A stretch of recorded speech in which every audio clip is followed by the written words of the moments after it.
Welcome to Telangana వెలుగు. నేను మీ రాజు.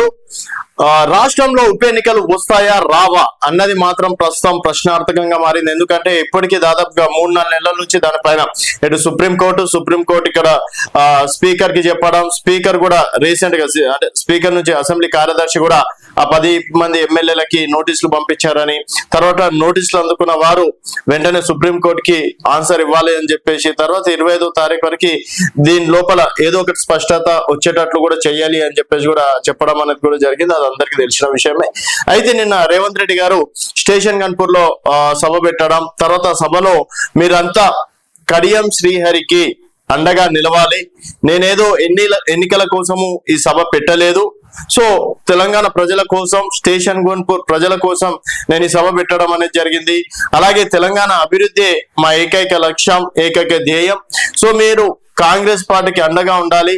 వారితో పాటు ఇక్కడ అంటే కడియం శ్రీహరి కాంగ్రెస్ పార్టీ నుంచి బీఆర్ఎస్ నుంచి కాంగ్రెస్ పార్టీలోకి రావడం అనేది కూడా జరిగింది. సో మీరంతా కడియం శ్రీహరికి అండగా నిలవాలని ఇచ్చినటువంటి ఒక స్టేట్మెంట్ తోటి స్టేషన్ గన్పూర్ కి త్వరలో ఉప ఎన్నికలు తప్పవా? ఎందుకంటే ఇప్పుడు దాదాపుగా 10 మంది ఎమ్మెల్యేలు ఇటు కాంగ్రెస్ పార్టీలోకి వెళ్ళడం అనేది జరిగింది. ఆ 10 మందిలో కాస్త 3 ఎన్నికలు మాత్రం తప్పవు అంటూ కూడా స్టార్టింగ్ నుంచి హింట్ ఇస్తున్నారు.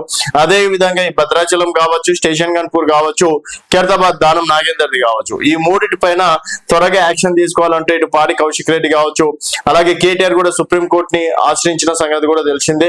సో ఈ 7 ఉప ఎన్నికలు వస్తాయా రావా అనేది పక్కన పెడితే, అందులో ఆల్రెడీ ఒక 7 మందిలో 2-3 కూడా కేసీఆర్ ని కలవడం, కేసీఆర్ తోటి మాట్లాడుతున్నట్టు కూడా తెలుస్తుంది. అలాగే వారు త్వరలో బీఆర్ఎస్ పార్టీలోకి వెళ్తారని చెప్పేసి కూడా ప్రచారం జరుగుతుంది.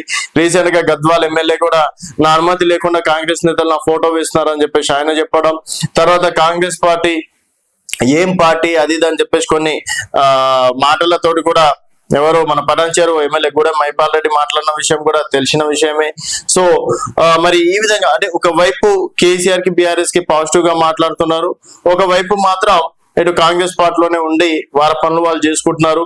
మరి నిన్న రేవంత్ రెడ్డి గారు ఏదైతే ఒక స్టేట్మెంట్ ఇచ్చారో, మరి స్టేషన్ గన్పూర్ లో ఉప ఎన్నికలు తప్పవా, దీనిపైన కూడా బీఆర్ఎస్ పార్టీ కేసీఆర్ కూడా మొన్న జరిగినటువంటి ఒక సమావేశంలో చెప్పడం అనేది జరిగింది.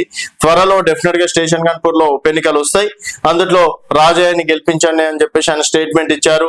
తర్వాత ఇక్కడ రేవంత్ రెడ్డి కూడా నేనేదో ఎన్నికలు ఉన్నాయో ఇంకేదో ఉన్నాయని చెప్పేసి సభ పెట్టలేదు, సో మీ అభివృద్ధి కోసం నేను సభ పెట్టాను, అలాగే మీరంతా కడియం శ్రీహరికి అండగా ఉండాలి అని చెప్పేసి కూడా ఆయన చెప్పడం.